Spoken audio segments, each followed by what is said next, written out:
Hello everyone. Hello बच्चों। Good evening ma'am. Good evening. देखो आज हम पढ़ेंगे कैपेसिटर। ठीक है, कैपेसिटर के बारे में डिस्कशन करेंगे। कैपेसिटर कोई बताएगा कि कैपेसिटर क्या होता है, क्या डिवाइस है, क्या काम करता है?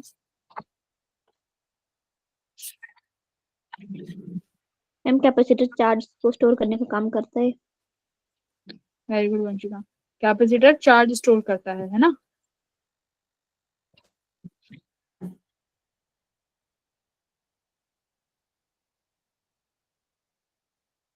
तो उसी के बारे में डिस्कस करेंगे, कैपेसिटर क्या है, क्या करता है, उसके कुछ क्वेश्चंस देखेंगे। चलो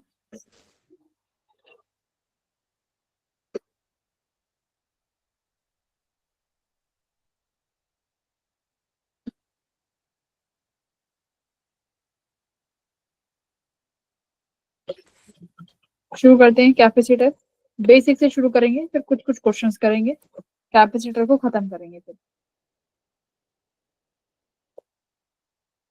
देखो, कैपेसिटर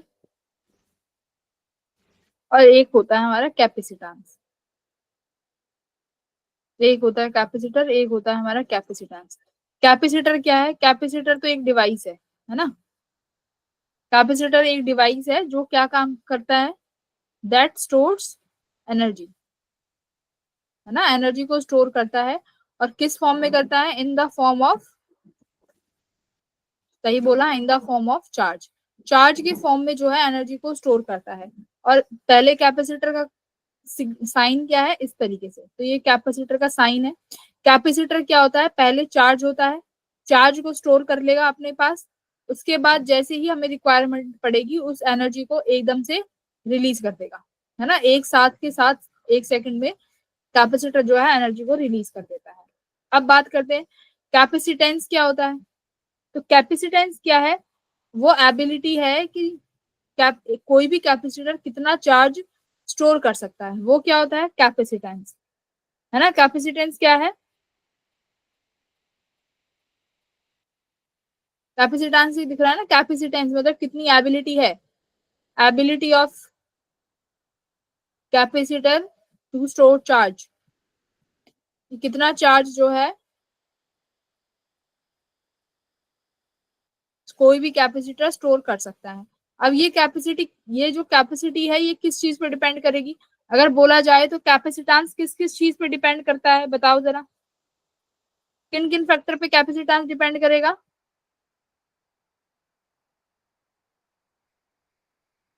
कैपेसिटेंस डिपेंड करता है ज्योमेट्री ऑफ कंडक्टर, ज्योमेट्री।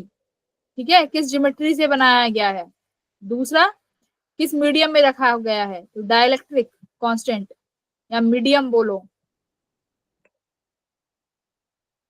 ठीक है, या किस ज्योमेट्री का है, मतलब अगर कैपेसिटेंस बनाया है, स्फेरिकल बनाया है, पैरेलल बनाया है, किस तरीके से बनाया है, उस पर भी तुम्हारा कैपेसिटेंस जो है डिपेंड करता है। ठीक है, तो इन चीजों पे कैपेसिटेंस डिपेंड करेगा। और किन किन चीजों पे नहीं डिपेंड करता? इंडिपेंडेंट किस किस के हैं? ना तो चार्ज पे डिपेंड करेगा, ना ही independent of charge and potential. ना तो कैपेसिटेंस चार्ज पे डिपेंड करता है बच्चों, ना ही पोटेंशियल पे डिपेंड करता है। इतना क्लियर है? ठीक है, ना चार्ज पे डिपेंड करेगा ना पोटेंशियल पे। तो बस ज्योमेट्री, डाइलेक्ट्रिक कांस्टेंट, किस मीडियम में रखा है, इन किन चीजों पे कैपेसिटेंस डिपेंड करता है। अब देखो, पहला आता है स्फेरिकल कैपेसिटर। तो पहला क्या आता है? स्फेरिकल कैपेसिटर, है ना। स्फेरिकल कैपेसिटर क्या होता है बच्चों? कि हमारे पास एक स्फेरिकल कंडक्टर है, उस पर मेरे को क्या करना है, देखो कैसे निकालेंगे स्फेरिकल कैपेसिटेंस या स्फेरिकल कैपेसिटर क्या होता है। मान लो मेरे पास एक ही स्फेयर है, एक स्फेयर का कंडक्टर है। ठीक है, कैपेसिटर किससे बनता है? याद रखना, कंडक्टर से ही बनता है। मेरे पास एक स्फेयर का कंडक्टर है, मान लो मुझे डी क्यू चार्ज जो है यहां से लेके यहां पर स्टोर कराना है, इसकी जो रेडियस है वो आर है।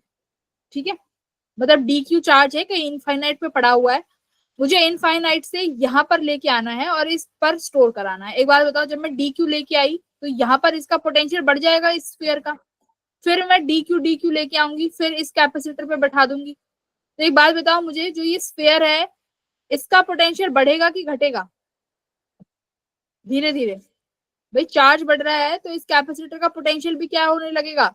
बढ़ने लगेगा। तो एक बात बताओ, क्या मैं इनफाइनाइट चार्ज स्टोर करा सकती हूँ इस पे? नहीं ना, क्योंकि भाई मैं जितना चार्ज लेके आऊंगी पॉजिटिव चार्ज, उतना ही इस स्फीयर का कैपेसिटर क्या होने लगेगा? बोलो। इस स्फीयर का पोटेंशियल बढ़ने लगेगा। तो इसका मतलब मुझे डी क्यू चार्ज को यहाँ पर लेके आने के लिए कुछ काम करना पड़ रहा है।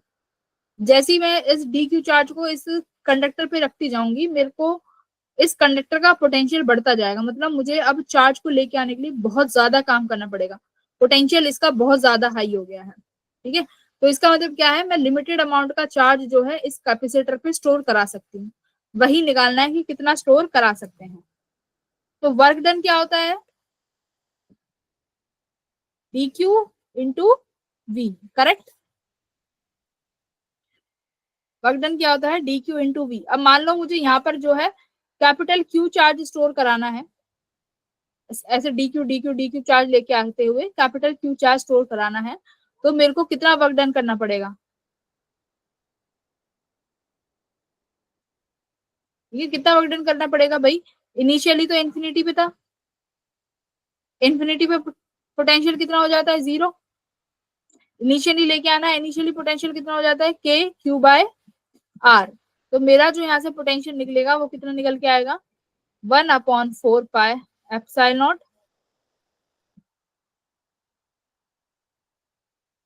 पी की वैल्यू। ठीक है, अब निकालना है कैपेसिटेंस। तो कैपेसिटेंस बच्चों किसके बराबर होता है? Q equals to C V. ये फॉर्मूला है। Q is the charge, C is the capacitance, V is the potential. V निकाल लिया, मुझे क्या निकालना है? कैपेसिटेंस। तो C की वैल्यू क्या हो जाएगी? देखो, C equals to Q by V। और Q कितना है हमारा? Q पोटेंशियल कितना है? 1/4 pi epsilon naught R into Q. तो Q से Q कट गया, ये ऊपर चला गया। तो कितना पोटेंशियल आया? कैपेसिटेंस आया 4 पाई एप्सिलॉन नॉट आर। ठीक है, तो स्फेरिकल कैपेसिटर में पोटेंशियल कितना आया? देख, कैपेसिटर कितना आया? 4 पाई एप्सिलॉन नॉट आर। तो ये कैपेसिटर की वैल्यू है जब आपने किसी भी कंडक्टर को स्फेयर बनाया। तो ये कैपेसिटेंस निकल के आया। अब देख लो किस किस चीज पर डिपेंड कर रहा है? आर, रेडियस यानी ज्योमेट्री पे, शेप पे, साइज पे। कैपेसिटर इन चीजों पे ही डिपेंड करता है। तो देख लो यहाँ पर जो है चार्ज और पोटेंशियल से इंडिपेंडेंट है। ठीक है, तो ये फॉर्मूला है तुम्हारा स्फेरिकल कैपेसिटर का। ठीक है बच्चों, अब एक बात देखो, ये स्फेरिकल कैपेसिटर था। स्फेरिकल कैपेसिटर में जो चार्ज रखा है प्लस क्यू, वो बाहर आके स्टोर कराओगे तुम, मतलब ये इसके स्फीयर पे स्टोर होगा। एक बात बताओ, अब इसकी वजह से जो इलेक्ट्रिक फील्ड है वो बाहर की तरफ जा रही है, तो ये स्पेस में कैसी हो गई? डिस्टॉर्टेड हो गई ना, स्पेस में डिस्टॉर्टेड हो गई, मतलब ये स्पेस में चली गई। जबकि मुझे तो जबकि मुझे तो इस इलेक्ट्रिक फील्ड को, मतलब मुझे चार्ज स्टोर कराना है। चार्ज कैसे स्टोर कराएंगे? In the form of potential energy, है ना। एनर्जी स्टोर करा, एनर्जी, जो कैपेसिटर है वो एनर्जी स्टोर करता है ना। तो एनर्जी स्टोर करता है electric field energy, electric field में। अब एक बात बताओ, इलेक्ट्रिक फील्ड ही डिस्टॉर्टेड है, तो एनर्जी जो होगी वो एनर्जी भी डिस्टॉर्टेड होगी, स्पेस में पूरे में फैल जाएगी। जबकि मुझे तो उस एनर्जी को एक डब्बे में पैक करके रखना है, और ये तो पूरे स्पेस में फैली हुई है। तो यानी यहाँ पर हमारा इस कैपेसिटेंस का कोई भी यूज नहीं रह जाता है। एक तो इलेक्ट्रिक फील्ड में एनर्जी स्टोर कराते हैं और वही एनर्जी फैली हुई है, तो ये किसी काम का नहीं है। तो इसका एक दूसरा एप्लीकेशन आता है जिसमें हम बोलते हैं क्या?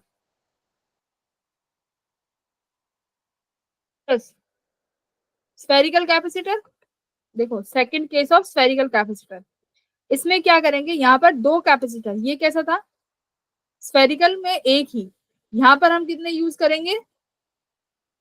स्फेरिकल कैपेसिटर में दो। ये देखो, एक मैंने एक कैपेसिटर यूज करा।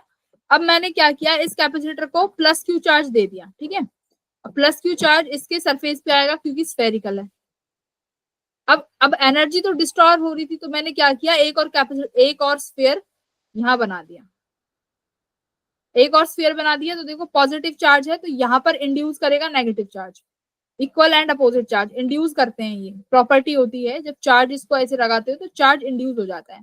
तो जितना चार्ज तुमने यहाँ प्लस क्यू दिया है उतना ही चार्ज यहाँ पर इंड्यूस हो गया माइनस क्यू।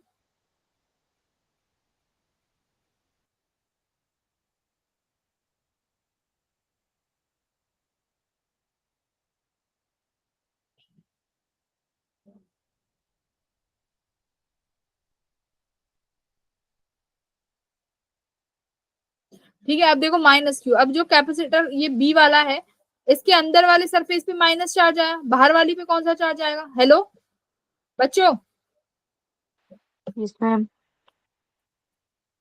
बताओ भाई। अगर अंदर वाली शेल पे देखो, एक तो ए शेल है जिसको मैंने प्लस चार्ज दिया है, उसकी वजह से बी शेल के अंदर वाली सरफेस पे नेगेटिव चार्ज आया, बाहर वाली पे कौन सा चार्ज आ जाएगा? इंड्यूस्ड होके पॉजिटिव।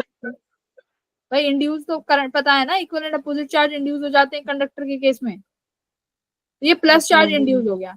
अब एक बात देखो, प्लस से इलेक्ट्रिक फील्ड निकलेगी बट यहाँ पर नेगेटिव चार्ज है, क्योंकि इक्वल एंड अपोजिट चार्जेस हैं, तो जितनी इलेक्ट्रिक फील्ड प्लस से निकलेगी वो सारी नेगेटिव में चली जाएगी। तो यहाँ पर मैंने एनर्जी को क्या कर लिया?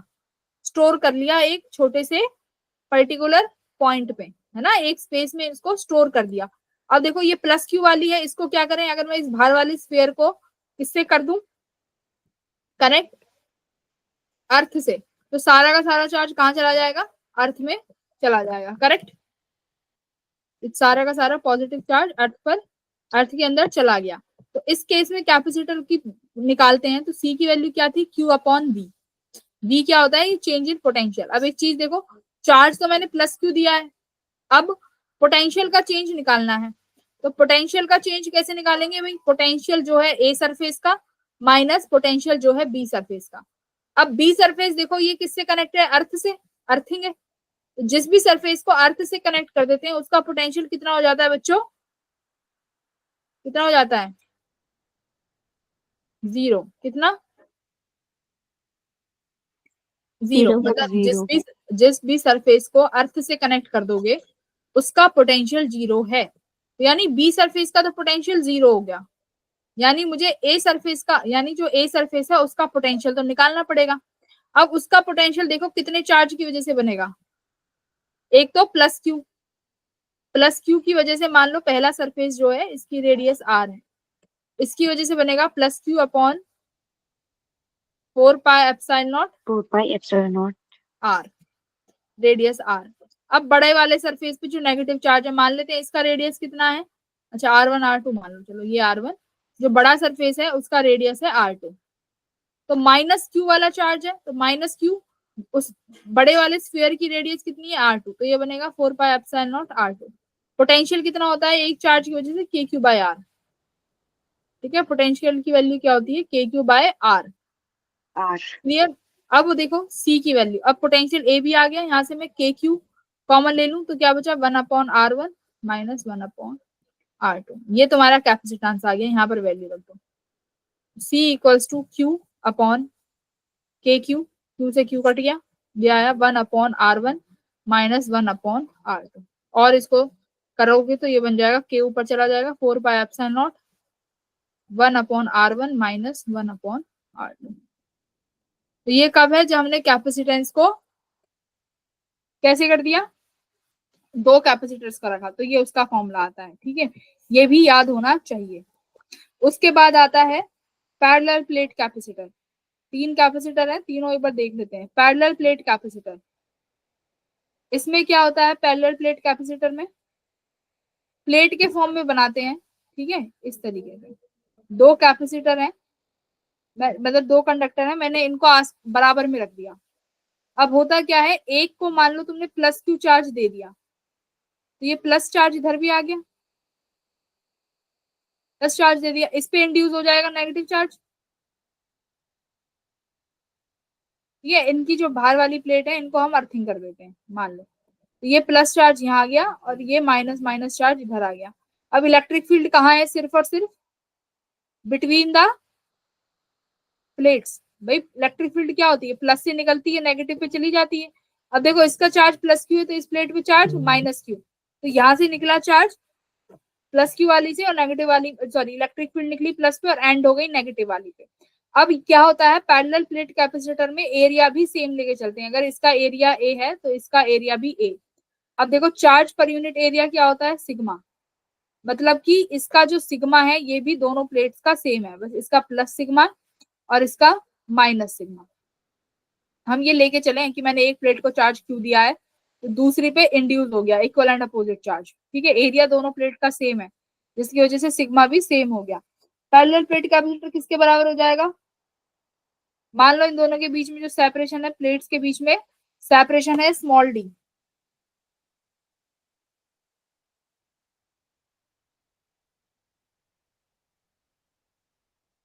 ठीक है, तो इलेक्ट्रिक फील्ड सिर्फ सेंटर में ही लाई करेगी, बाहर कोई इलेक्ट्रिक फील्ड नहीं है। इलेक्ट्रिक फील्ड को स्टोर कर लिया, वही हमारा आ, पूरा मोटिव था। क्योंकि अगर एक कैपेसिटर लेते थे तो बाहर जा रहे थे, दो की वजह से बीच में कंफाइंड कर दी इलेक्ट्रिक फील्ड, वही चाहिए था।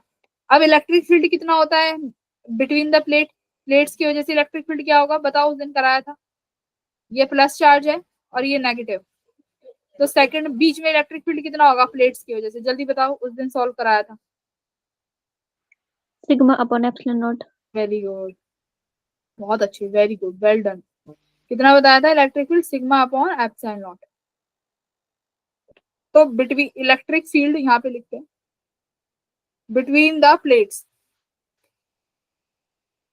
कितना आया, sigma upon epsilon not. Sigma को क्या लिख सकते हैं, Q upon A epsilon not, ठीक है। अब पोटेंशियल की बात करते हैं, पोटेंशियल कितना हो जाएगा भाई, V इक्वल्स टू अब देखो, अरे ये यहाँ से कहाँ चला गया पोटेंशियल। बीच में अगर इलेक्ट्रिक फील्ड भी है, देखो यहाँ पर इलेक्ट्रिक फील्ड सेटअप हुई है और डी डिस्टेंस पे, तो पोटेंशियल किसके बराबर हो जाएगा, इलेक्ट्रिक फील्ड है तो पोटेंशियल भी होगा, V equals to E D. Electric field भी है, इलेक्ट्रिक फील्ड की जो वैल्यू निकाली है उसे उठा के यहाँ रखो, Q upon A epsilon naught D आ गया। निकालना तो मुझे खैर कैपेसिटेंस है, तो कैपेसिटेंस का फॉर्मूला क्या होता है, C equals to Q V. तो Q लिख दो यहाँ पे, sorry Q equals to C V, है ना, Q equals to C V. तो C कितना हो जाएगा, Q अपॉन V। V कितना निकाला है तुमने, Q D upon A epsilon not, Q से Q कट गया, कैपेसिटेंस कितना आ गया, ए एप्सिलॉन नॉट बाई डी। ये फॉर्मूला मस्ट मस्ट मस्ट याद होना चाहिए, very important formula, very important. Parallel plate capacitor का फॉर्मूला, तो क्या फॉर्मूला आया है, ए एप्सिलॉन नॉट बाई डी, ठीक है।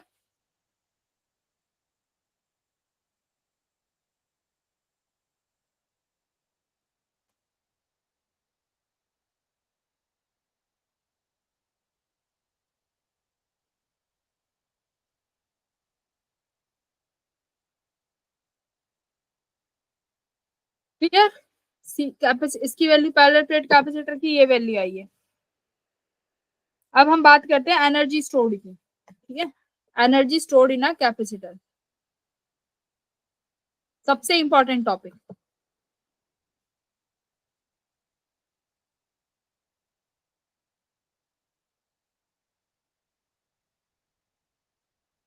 Energy stored in a capacitor, कैसे एनर्जी स्टोर, बताओ। अब तुमने सबने बोला कि मैंने मेरे पूछते ही कि कैपेसिटर क्या काम करता है, मैम चार्ज स्टोर करता है, एनर्जी स्टोर करता है, सबके इस तरीके के जवाब आए। तो देखो कैसे स्टोर करेगा, कैपेसिटर इनिशियली कैसा होता है, कोई चार्ज नहीं होता, इसको बैटरी से कनेक्ट करते हो,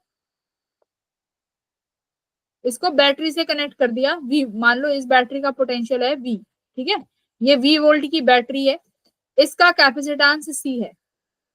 अभी इनिशियली कैपेसिटर पे कोई भी चार्ज नहीं है, कोई चार्ज नहीं है इनिशियली, ये बिल्कुल डिस्चार्ज है। अब एनर्जी कैसे स्टोर करेगा, देखो बैटरी के पास प्लस चार्ज, ये माइनस चार्ज, ठीक है। कैपेसिटर क्या है, कंडक्टर, कैपेसिटर क्या है, कंडक्टर है ना। कंडक्टर के पास तो बहुत सारे चार्ज होंगे। अब देखो यहाँ पर प्लस चार्ज है तो ये बैटरी क्या करेगी, इससे डी क्यू चार्ज ले लेगी, डी क्यू चार्ज यहाँ से ले लेगी, नेगेटिव चार्ज यहाँ से ले लिया, ठीक है, नेगेटिव चार्ज ले लिया तो कैपेसिटर की ये प्लेट कैसी हो गई, पॉजिटिव।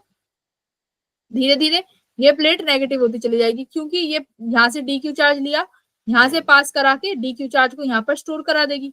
तो एक प्लेट पॉजिटिव होती चली गई और एक प्लेट नेगेटिव। तो ये जो प्रोसेस है ये चलती रहेगी चलती रहेगी, कब तक चलेगी, जब तक कैपेसिटर के पास वो पोटेंशियल नहीं हो जाता जो कि बैटरी का है। कब तक चलेगी,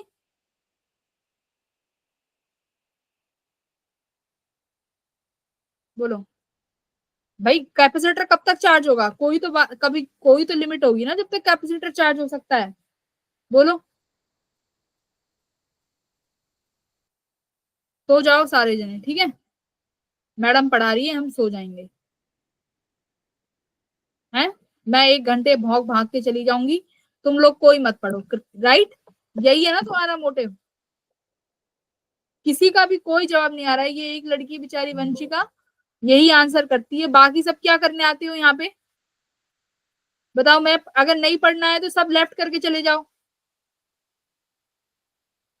कोई नहीं बोल रहा है, क्या कर रहे हो? मुझे बस ये इस बात का जवाब दो। ये 11 तुमने जो शगुन बैठाया हुआ है 11 जनों का, तुम्हें बिल्कुल कैपेसिटेंस नहीं आता या फर्स्ट टाइम पढ़ रहे हो? 11th के बच्चे हो? हैं? 11th के बच्चे हो क्या?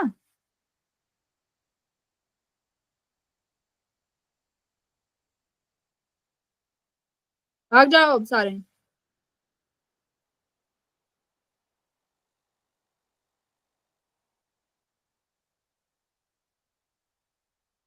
नहीं, मुझे ये बताओ, जब तुम्हें पढ़ना नहीं होता तो यहाँ तुम क्यों आते हो? बस इतना सा बात का मुझे जवाब दे दो। शीतल, ये कृष्णा यादव बोलो। दानिश, हमेशा क्लास में आता है, कभी रिप्लाई नहीं करता। दानिश, नहीं फिर मैं क्यों 1 घंटा तुम्हें पढ़ा रही हूँ? मुझे बताओ क्यों मैं तुम्हें पूरी चीजें स्टार्टिंग से समझा रही हूँ कैपेसिटर के बारे में, सारी चीजें। मैं भी लीव कर जाऊं क्लास? बोलो। फिर जवाब दे देना अपने मैम टीचर्स को जो भी पूछेंगे कि मैडम क्यों क्लास छोड़ के चली गई। बोलो कृष्णा। मैम मैं लाइब्रेरी में बैठा हूँ इसलिए मैं बोल नहीं सकता कि आपके लेक्चर में मैं सुन रहा था और जो भी आप बता रहे थे लिख रहा था। ठीक है।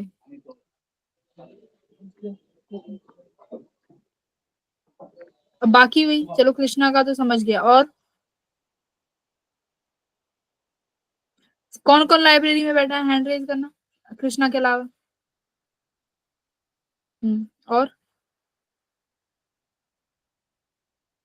बाकी तो सब घर में कंबलों में बैठे हैं।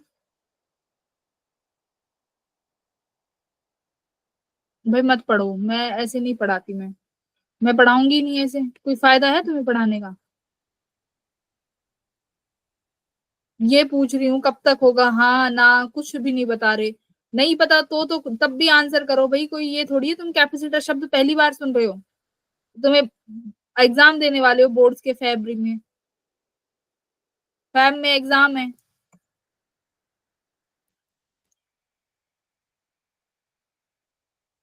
कम से कम इतना तो पढ़ लो कि सीयूटी का एग्जाम तो निकाल लो। कॉलेज में एडमिशन नहीं चाहिए? फिर 12th पास ही रहोगे।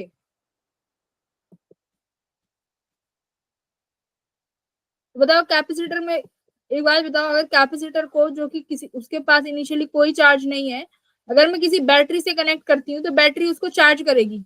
मतलब बैटरी चार्ज देगी नहीं, ये याद रखना। बैटरी चार्ज को हमेशा फ्लो कराती है, देती नहीं है।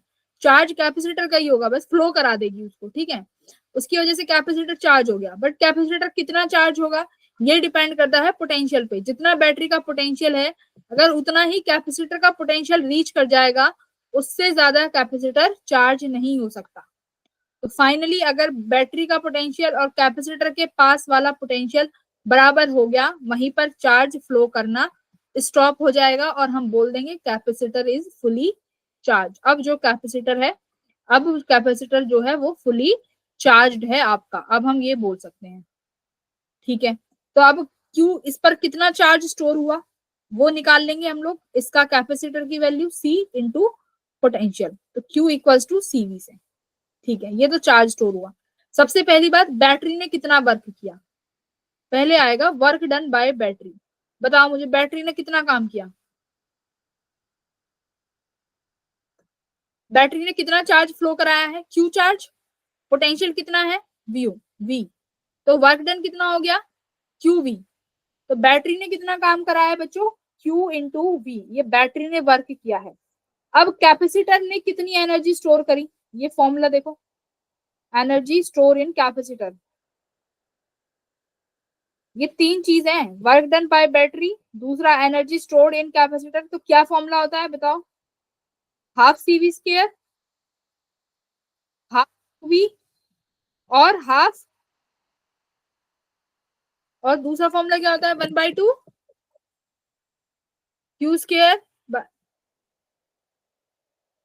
Q2/2C, ये तीन फॉर्मूले होते हैं तुम्हारे एनर्जी स्टोर्ड के, half CV square, half QV upon Q2/C। तो ये कब कब यूज करते हैं देखो, CV square use, half CV square Q2/2C, according to the question हम लोग यूज कर सकते हैं, जिस जिसकी वैल्यू हमारे पास अवेलेबल है उस कंडीशन में हम ये फॉर्मूले यूज करते हैं। तो एक जरा एक चीज देखो, बैटरी ने काम किया QV, बट कैपेसिटर ने जो एनर्जी स्टोर करी वो तो आधी करी, हाफ QV, आधी कहाँ चली गई बताओ, आधी कहाँ चली गई, वर्क डन बाय बैटरी कितना है QV स्टोर करा आधा, अब बाकी का आधा कहाँ चला गया, एनर्जी कंजर्व करो, आधा क्या चला गया, हीट लॉस, यानी जब भी कैपेसिटर चार्ज होगा तो हीट में कहीं ना कहीं लॉस जरूर होगा, तो यानी आधी जो हीट, आधा जो वर्क डन था या आधी एनर्जी थी वो कहाँ चली गई, हीट लॉस हो गई, यानी half QV is heat loss. तो हीट लॉस का एक फॉर्मूला और होता है, बहुत अच्छा फॉर्मूला है, बहुत इजी भी है, ये याद होना चाहिए। हीट लॉस का फॉर्मूला क्या होता है, del Q square upon 2C। याद रखो ये डेल Q क्या है, डेल Q बच्चों क्या है, final charge minus initial charge, किसका चार्ज है ये, कैपेसिटर पे, किसका चार्ज है, कैपेसिटर पे। एक बात बताओ, हमने जो कैपेसिटर लिया है इस पे इनिशियली चार्ज कितना था, इनिशियल कितना जीरो। चार्ज था, 0, हमारे जो कैपेसिटर पे इनिशियली चार्ज 0 था, तो इसलिए अगर मुझे इसका हीट लॉस निकालना है तो मैं निकाल सकती हूँ Q2/2C आ गया, ठीक है, ये Q2/2C है, क्योंकि इनिशियल चार्ज 0 था तो फाइनल चार्ज Q है, तो डेल Q की जगह Q आ गया। अच्छा, अब कई बार तुम्हें क्वेश्चन में होगा इनिशियली चार्ज कैपेसिटर भी दे सकते हैं कि कैपेसिटर पे इनिशियल चार्ज इतना है, तो याद रखो अगर किसी कैपेसिटर के पास इनिशियली चार्ज्ड है तो उसका कुछ ना कुछ पोटेंशियल जरूर होगा। मान लो मैं कहती हूँ इनिशियली तुम्हारा जो कैपेसिटर है इस पे स्मॉल Q चार्ज है, स्मॉल Q चार्ज है, इसका कैपेसिटेंस C है, तो तुम समझ जाना इसके पास पोटेंशियल भी हो जाएगा, पोटेंशियल कितना हो जाएगा Q/C, मतलब इसके पास कुछ भी पोटेंशियल है, सपोज कर लेते हैं V। अब इस कैपेसिटर को तुम किसी नई बैटरी के साथ कनेक्ट कर दो, या इस कैपेसिटर को किसी, अब देखो अब आगे करते हैं, वो मैं तुम्हें अभी आगे बताऊंगी, देखो कैसे। इतना क्लियर है, energy loss, heat loss, Q2/2C, heat loss का फॉर्मूला, ये डेल Q जो है ये फाइनल माइनस इनिशियल चार्ज है कैपेसिटर पर। अब एक चीज देखो, अब यहीं से तुम्हारा दूसरा टॉपिक शुरू होता है, शेयरिंग ऑफ चार्जेस का, बहुत इंपॉर्टेंट टॉपिक है, क्वेश्चंस बहुत पूछे जाते हैं वहां से, ये भी पढ़ के जाना। तो नेक्स्ट टॉपिक हेडिंग डालो, sharing of charges in capacitor.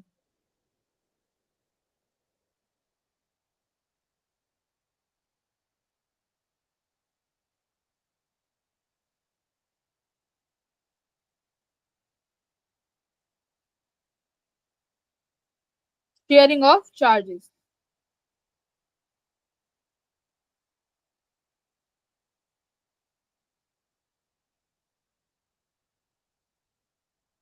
Sharing of charges. हाँ, एक बार बताओ, अब मैं बोलती हूँ कि एक कैपेसिटर लिया, अब ये इस कैपेसिटर के पास इनिशियली कैपेसिटेंस C है और इस कैपेसिटर का जो पोटेंशियल है वो V है, इसका मतलब कैपेसिटर चार्ज है, यानी Q इक्वल्स टू CV, इस कैपेसिटर के पास कुछ चार्ज है, पोटेंशियल V है, ठीक है। अब इस पोटेंशियल को मैं किसी एक और कैपेसिटर के साथ कनेक्ट करती हूँ, C1 C2 ले लेते हैं, ये C1, ये कैपेसिटर है जिसका कैपेसिटेंस C2 है, इसका पोटेंशियल V2 है, यानी V1 V2, तो इसका चार्ज हो गया Q is equal to C1 V1, Q2 equal to C2 V2। अब देखो यहाँ पर कैपेसिटर इनिशियली चार्ज्ड हैं, अब मान लो मैं इन कैपेसिटर्स को बच्चों कनेक्ट करती हूँ, कनेक्ट करते हैं विद सेम पोलैरिटी, ठीक है, पोलैरिटी सेम होने का अब मतलब क्या है ये देखो, मान लो ये वाला भी प्लस चार्ज है, ये भी प्लस चार्ज है, इस कैपेसिटर की प्लेट ये नेगेटिव, ये नेगेटिव, इस कैपेसिटर की ये प्लेट पॉजिटिव, ये पॉजिटिव, ये नेगेटिव, ये नेगेटिव, यानी प्लस प्लेट को प्लस के साथ जोड़ा गया, माइनस प्लेट को माइनस के साथ जोड़ा गया। अब मुझे बताओ होगा क्या? चलो कॉमन सेंस यूज करो, अब मेरे को बताओ क्या होगा। दो कैपेसिटर कनेक्ट कर दिए जिनका पोटेंशियल अलग अलग है, क्या हो जाएगा? ब्लास्ट। क्या होगा बोलो?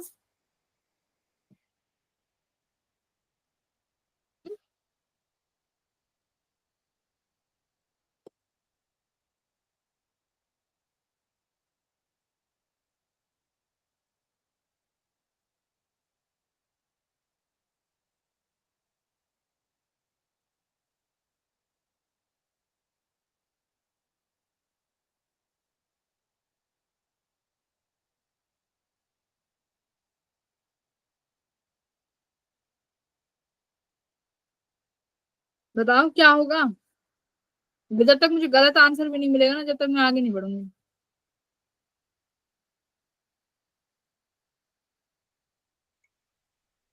मैम हम इन कैपेसिटेंस को ऐड कर देंगे, इक्विवेलेंट निकाल देंगे, फिर एक लगा देंगे दोनों की जगह। नहीं नहीं, ये तो वो हो गया ना, ये तो तुम वो कर रही हो, क्या बोलते हैं उसको, सीरीज पैरेलल कर रही हो, इक्विवेलेंट। ये तो मैंने चार्ज करे हुए हैं, चार्ज। चार्ज कैपेसिटर को साथ में बैठाते हैं तो क्या होगा?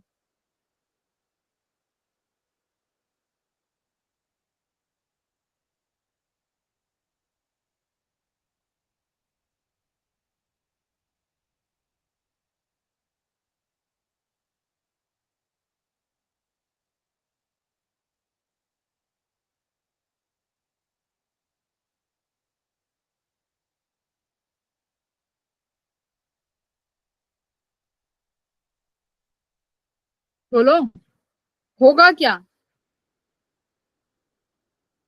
मैम टोटल कैपेसिटेंस इंक्रीज हो जाएगी। टोटल कैपेसिटर नहीं, मुझे चार्ज के साथ बताओ कि चार्ज के साथ क्या हो जाएगा।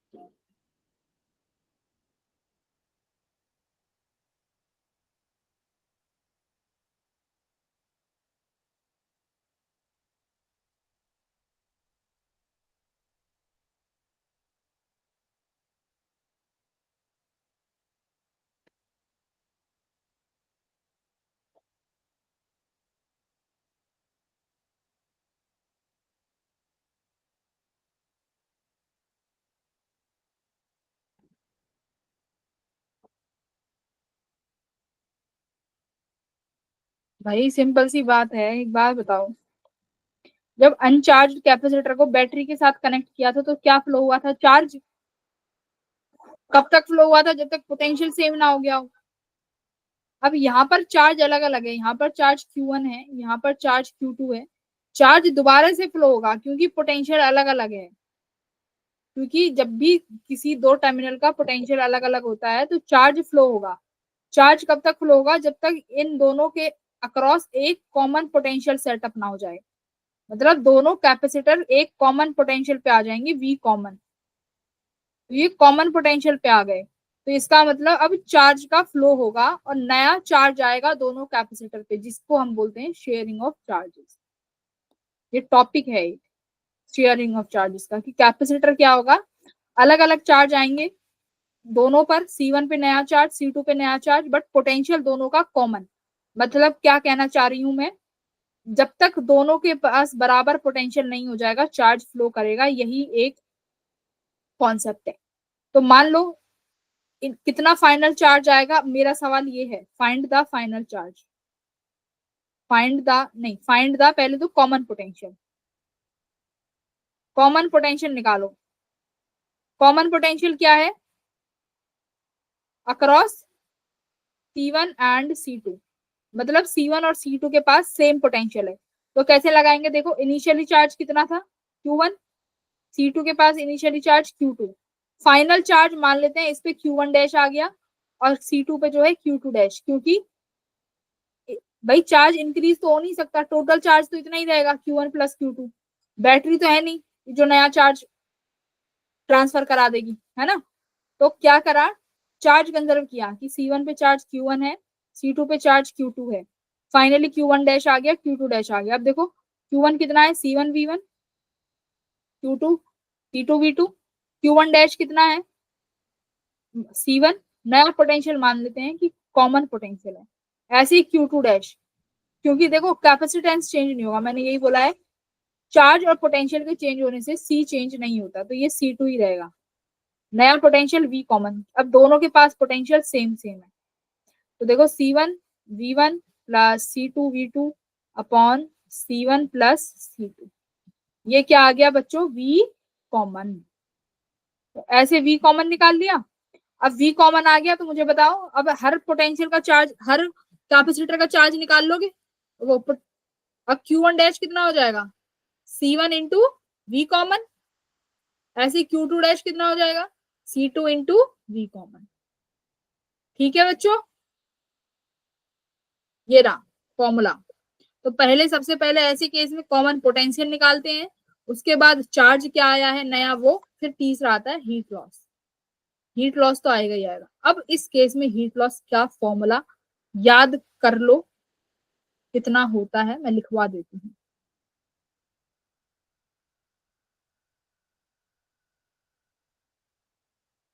कितना ही होता है ना भाई,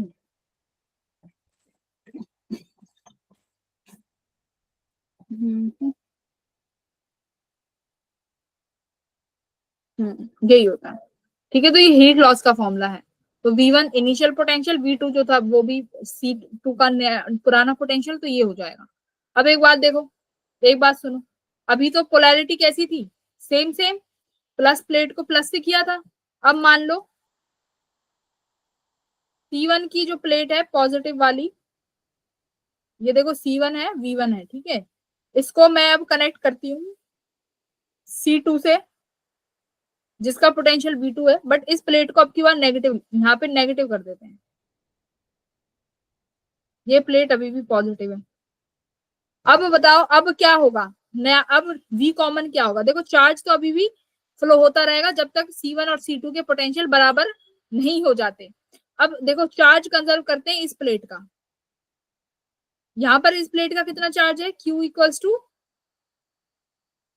Q1 equals to C1 V1, और इसका क्या है Q2 equals to C2 V2। But ये प्लेट दोनों आपस में अपोजिट पोलैरिटी की हैं, तो चार्ज क्या बनेगा, Q1 minus Q2 equals to Q1 dash plus Q2 dash, यानी C1 V1 minus C2 V2, और ये तो V कॉमन ही हो जाएगा, V कॉमन ये कितना आ गया अपॉन में C1 प्लस C2। तो ये V कॉमन का फॉर्मूला है। V कॉमन आते ही Q1 डैश और Q2 डैश निकाल लोगे, ये कितना आ गया C1 into V common, Q2 dash कितना आ गया C2 इंटू V कॉमन। तो ये V कॉमन का फॉर्मूला है जो अपोजिट पोलैरिटी में कनेक्ट करे जाएं, ठीक है, अपोजिट पोलैरिटी में। अपोजिट पोलैरिटी में भी हीट लॉस होगा, तो अपोजिट पोलैरिटी में हीट लॉस कितना होता है, साइन चेंज हो जाएंगे, देखो साइन चेंज कर दिए मैंने, जैसे यहाँ पर जो साइन था C1 V1 plus C2 V2 था जब पोलैरिटी सेम थी, अपोजिट पोलैरिटी में ये नेगेटिव साइन हो गया, ऐसे ही जब हीट निकालोगे तो पोलैरिटी में ये साइन अपोजिट हो जाएगा, यानी यहाँ पर प्लस लग जाएगा। तो इस अपोजिट पोलैरिटी में heat loss 1/2 C1 C2 upon C1 plus C2 V1 plus V2 का होल स्क्वायर। ठीक है, अपोजिट पोलैरिटी में साइन चेंज हो गए। बोलो क्लियर है कि नहीं है? यस मैम क्लियर है। ये फॉर्मूले याद होने चाहिए। उसके बाद सीरीज पैरेलल, सीरीज में अगर कैपेसिटेंस कनेक्ट हो, सीरीज में अगर मेरे पास देखो ऐसे हैं, मतलब इसका कैपेसिटेंस C1, इसका C2, इसका C3, इसका C4, ठीक है। अब मैंने इनको इस तरीके से कर दिया, ठीक है। एक बैटरी से इनिशियली क्या है, ये अनचार्ज है, याद रखना, अनचार्ज है, कोई चार्ज नहीं है इनिशियली, ठीक है, ये याद रखना है। तुमने बोला था ना जब मैंने ये दोनों चार्ज रखे थे तो तुमने बोला था सी इक्विवेलेंट निकाल लेंगे, नहीं, सी इक्विवेलेंट हमेशा जब निकालते इनिशियली जब अनचार्ज हो, वो फॉर्मूला जब सूट करता है कि कैपेसिटर पे इनिशियली कोई चार्ज नहीं है। तो अब कोई भी चार्ज नहीं है कैपेसिटर पे, बैटरी पे कनेक्ट कर दिया V से। अब मुझे बताओ अब इनका C इक्विवेलेंट कैसे निकालेंगे? इसका पोटेंशियल V है, बताओ कैसे निकालते हैं भाई? कैसे ऐड करेंगे? 1/C equivalent equals to 1/C1 plus 1/C2 plus 1/C3 plus 1/C4। हाँ, इसको इस तरीके से ऐड करते हैं। और वहीं अगर पैरेलल में हो जाए,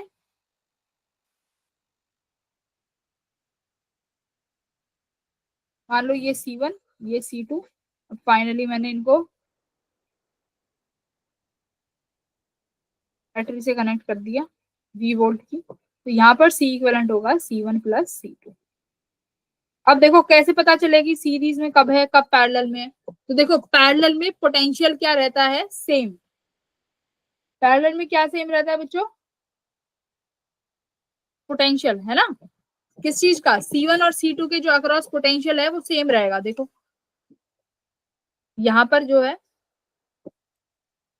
इस पॉइंट का पोटेंशियल भी ए, मान देखो ये V से जुड़ा हुआ है ना, तो यहाँ पर इस पॉइंट का पोटेंशियल भी V। ये नेगेटिव पॉइंट है तो इसको जीरो मान लेते हैं, ये भी जीरो टर्मिनल। अभी C2 देखो, ये भी जीरो के अक्रॉस और ये भी V के अक्रॉस। मतलब पैरेलल में पोटेंशियल क्या रहता है? मैं यहाँ लिखती हूँ पोटेंशियल सेम, ठीक है। और सीरीज में क्या सेम रहता है बच्चों? चार्ज। पैरेलल में क्या सेम रहता है? चार्ज सेम रहेगा। यहाँ पर पोटेंशियल, ये फर्क होता है सीरीज पैरेलल में। तो जब जब पोटेंशियल सेम लगे तो पैरेलल, जब जब अलग अलग लगे तो सीरीज। ठीक है, अब एक क्वेश्चन कर दो ये वाला, करो।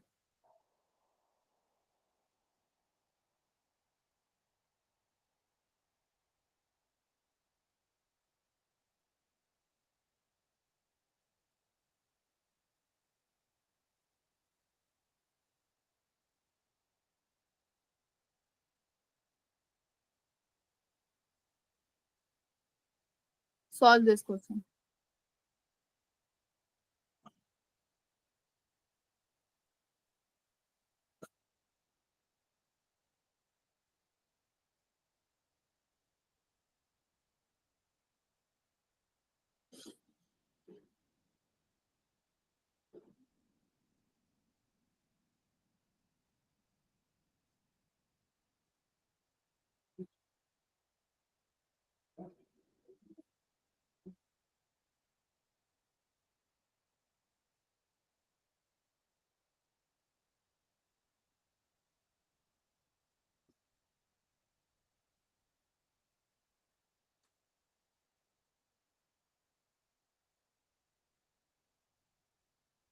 करो, पहले सी इक्विवेलेंट बताओ कितना आ रहा है?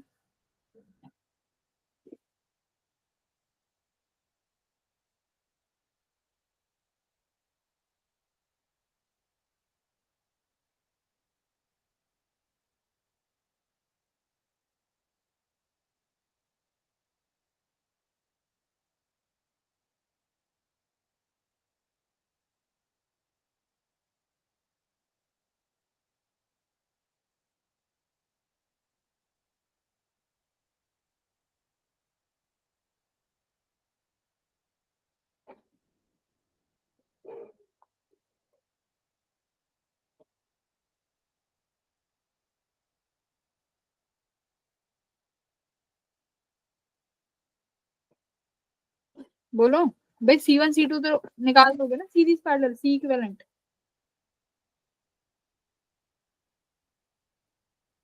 C2 और C3 किसमें है? अच्छा C2 तो हमें निकालना है, क्वेश्चन अलग है। I am sorry. In the total in this circuit the total charge is 750 microcoulomb and the voltage across the capacitor C2 is 20 volt. तो देखो C2 के अक्रॉस अगर 20 वोल्ट का कैपेसिटी वो है पोटेंशियल, तो C3 के अक्रॉस भी 20 वोल्ट का होगा क्योंकि दोनों पैरेलल में है। ठीक है, अब देखो C3 के पास, अब यहाँ पर तुम्हें टोटल चार्ज भी दिया हुआ है 750 कूलम्ब का। यहाँ पर जैसे ही पहुंचोगे ये चार्ज बटेगा C2 और C3 में। कैसे बटेगा चार्ज? अब ये निकालो,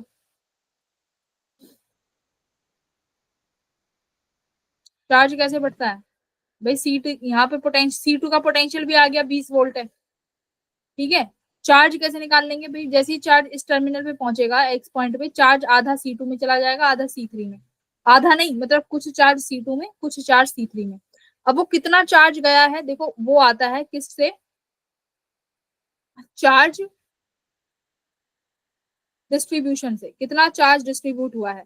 तो चार्ज डिस्ट्रीब्यूशन कैसे निकालते हैं, देखो कैसे निकालोगे भाई, Q इक्वल्स टू CV होता है, पैरेलल में पोटेंशियल क्या है, सेम, तो चार्ज जो डिवाइड होगा वो डायरेक्टली प्रोपोर्शनल होगा C के, मतलब कि पैरेलल में, एक बात सुनो, पैरेलल में पोटेंशियल तो सेम रहेगा, तो पैरेलल में सिर्फ और सिर्फ चार्ज डिवाइड होगा, तो इसलिए चार्ज डिवीजन लॉ क्या कहता है, चार्ज जो है डायरेक्टली प्रोपोर्शनल है C के। तो देख अगर C2 में कितना चार्ज जाएगा, तो अगर मुझे C2 का चार्ज निकालना है Q2 which is equals to C2 upon total capacitance C1 plus C2 multiply total charge, तो ये Q2 के अक्रॉस का चार्ज है। Q1 के अक्रॉस Q3 निकालना होता है, Q3 मतलब C3 के अक्रॉस, तो यानी C3 upon C1 plus C3, I am sorry ये 2 है ना, तो ये C3 आएगा, एक सेकंड 1 की जगह ये C3 लगाओ,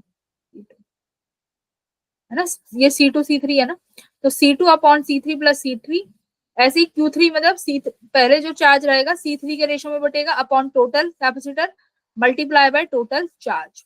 अब देखो Q2 कितना आया, C2 कितना है, C2 नहीं मालूम, ठीक है, तो C2 का एज इट इज रहने दो, C3 प्लस C2, या फिर देखो Q3 निकाल लो, Q3 निकालो, Q3 C3 Q3 निकाल लेते हैं, हमारे पास C3 की वैल्यू है कितना 8, तो 8 रखो अपॉन C3 कितना है, अच्छा एक सेकंड रुकना, टोटल पोटेंशियल है,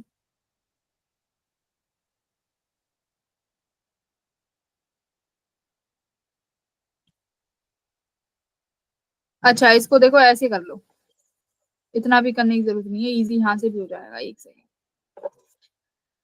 Q3 equals to C3 into V, C3 कितना है 8, V कितना है 20, तो ये कितना हो गया 8 दूनी 16, यानी इसके पास 180 माइक्रो कुलाम चार्ज आया है, ठीक है। टोटल चार्ज कितना था 750, तो यानी C2 के पास कितना चार्ज आ जाएगा, 750 में से 160 गए, कितना बचा, यानी C2 के पास Q2 चार्ज कितना हो जाएगा, टोटल चार्ज माइनस 160 कितना बनाइए,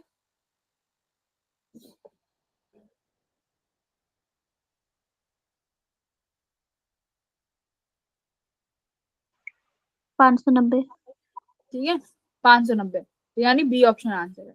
ये ऐसे भी हो जाएगा कि भाई हमने C3 का चार्ज निकाल लिया, C3 के पास चार्ज कितना था, C3 इंटू वी, पोटेंशियल 20 है दिया ही हुआ है, इसका कैपेसिटेंस 8 है तो 160 हो गया, मतलब टोटल 750 है, इसका मतलब C2 के पास कितना चार्ज चला गया 590, तो ऐसे भी निकाल लो, पर ये चार्ज डिस्ट्रीब्यूशन है, ये भी याद रखना, ये सबसे इंपॉर्टेंट है कि जो चार्ज अगर डिस्ट्रीब्यूट होता है वो डायरेक्ट रेशो में होगा, यानी Q3 का C3 अपॉन Q2 का C2 अपॉन टोटल कैपेसिटेंस, ठीक है, ये इंपॉर्टेंट है। तो बाकी कल मिलेंगे, कल के उसमें कुछ डिस्कस करेंगे, ठीक है एवरीवन।